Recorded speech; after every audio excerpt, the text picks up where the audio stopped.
Make a fast video of the PBH accessory drive for the VMP Predator or Raptor R blower.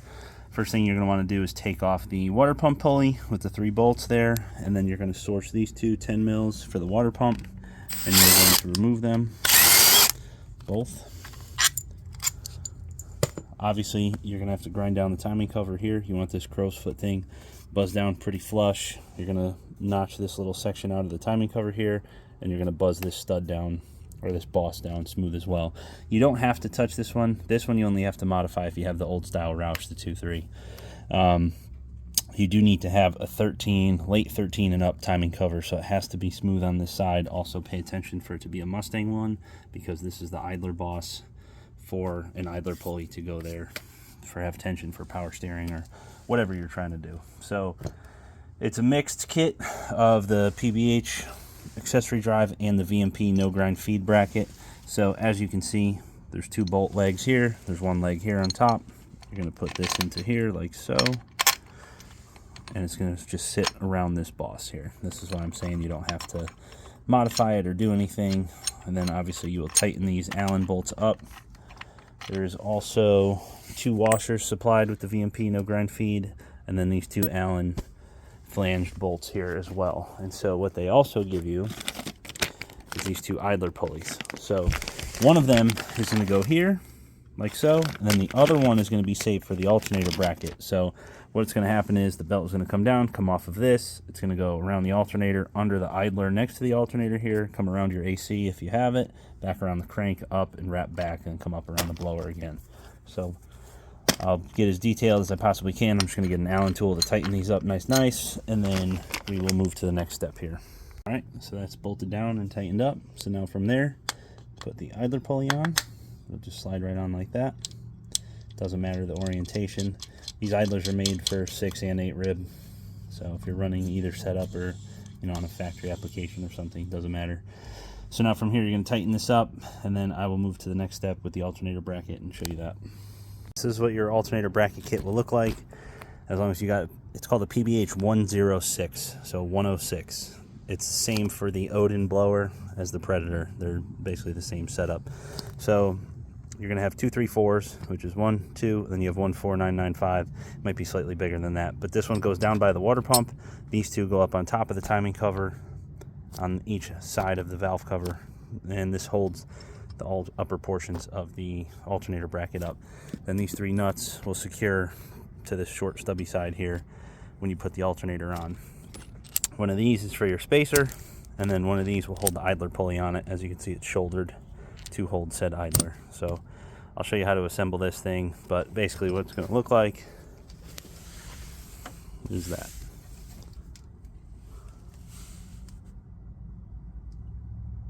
So I'll just keep moving here and show you how it's done. So there's one, and here's the other one. These are the 2 3/4 uppers. The longer threaded side will go into the timing cover, and the shorter, stubbier end will stick out. On this, I know it might be a little tough to tell, but this side is longer. So this goes in just above the water pump here, but under the blower. And this is going to tighten up and thread in right here. Sorry, I'm just videoing, and this doesn't work well for me. Come on.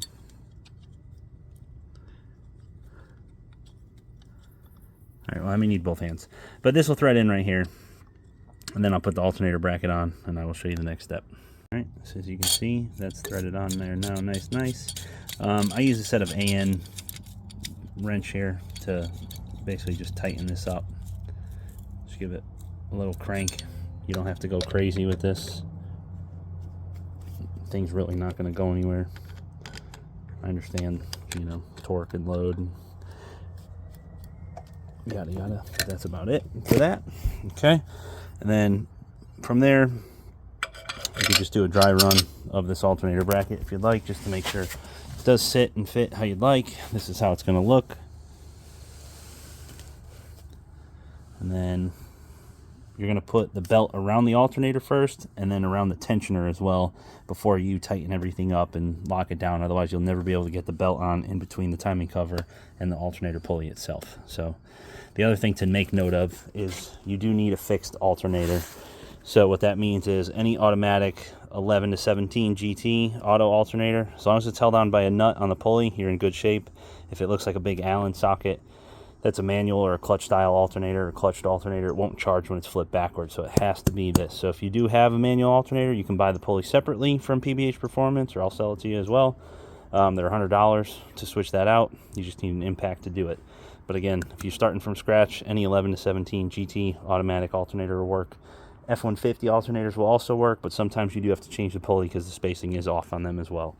So we'll go move on to step 2 here. So next up, you're going to face the alternator, pulley down, and you'll see the 2 silver holes here touching the case will bolt up or square up with the alternator. You want these ones because these are not buzz down, so it's not a good ground source. These are the ground source. Obviously, it won't line up with these anyways, but just so you know, if you have a charging issue over and above this, sometimes it's a ground issue where the powder coat on these brackets or the anodizing on this bracket will not allow it to charge because it does not have a good ground. So you're going to want to find this standoff or this idler here, threaded spacer.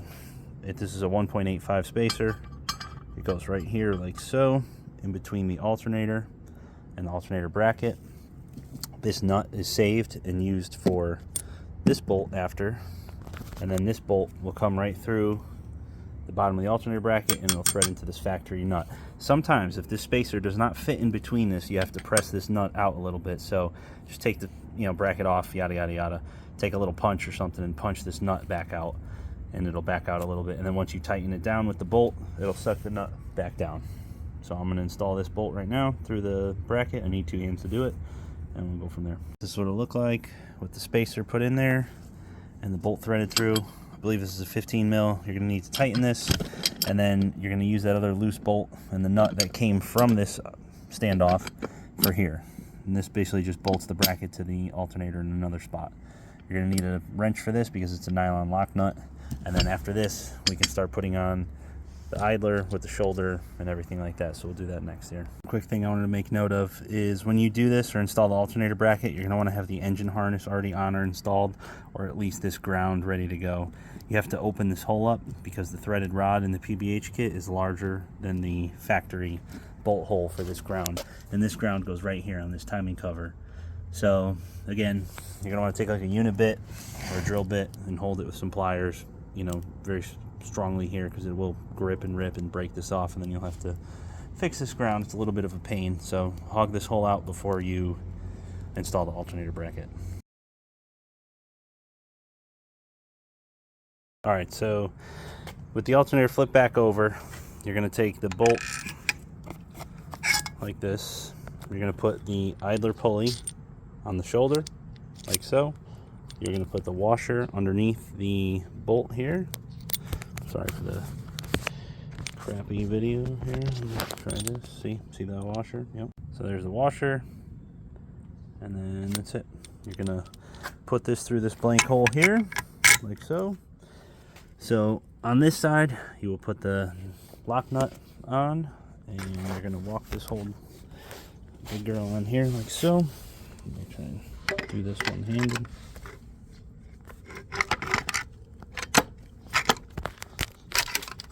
Okay. All right, it's buttoned up. It's a little bit of a pain, I'm gonna be honest with you, but so basically got my idler all set up there. You got the belt. So the Predator blowers are 8 rib. Everything PBH sells is a 6 rib drive, so I just run the 6 rib belt on the 8 rib. Otherwise you can buy the hub, pulley, pull tool, etc. from VMP to convert it to a 6 rib, and you can change pulley sizes. The Raptor R is a slightly smaller pulley because obviously these trucks are girth brooks from the factory, so they're very heavy compared to a GT500, so they give them an extra little hit of snot to get them out of their own way and beat the TRX and all that good stuff. I'm using a Sandon SD7 AC compressor with the PBH bracket for it. So this is how it looks. So the belt is going to go blower underneath the idler, up and over the alternator pulley, come down. So see, it misses the tensioner here. Come down around the AC, come back up, do a complete wrap around the tensioner, come around the crank pulley, under this idler, and then around the blower pulley. Now the hiccup you will run into is if you put this alternator bracket on first, the belt is going to ride against this standoff here. So you're going to have to take this off, take the alternator bracket off, run the belt like it's supposed to be routed here, put the alternator bracket back on with the standoff, take tension off the belt, route the belt, let it go, and there she be. This is a 6PK 1675 belt, which works perfect with a Raptor R factory blower and pulley, and yada, yada, yada. So now I'm going to do the power steering side, which I have a GM Type 2 pump here with -6 and -10 AN, and then I have their revolver bracket, which I will show you how to install this as well.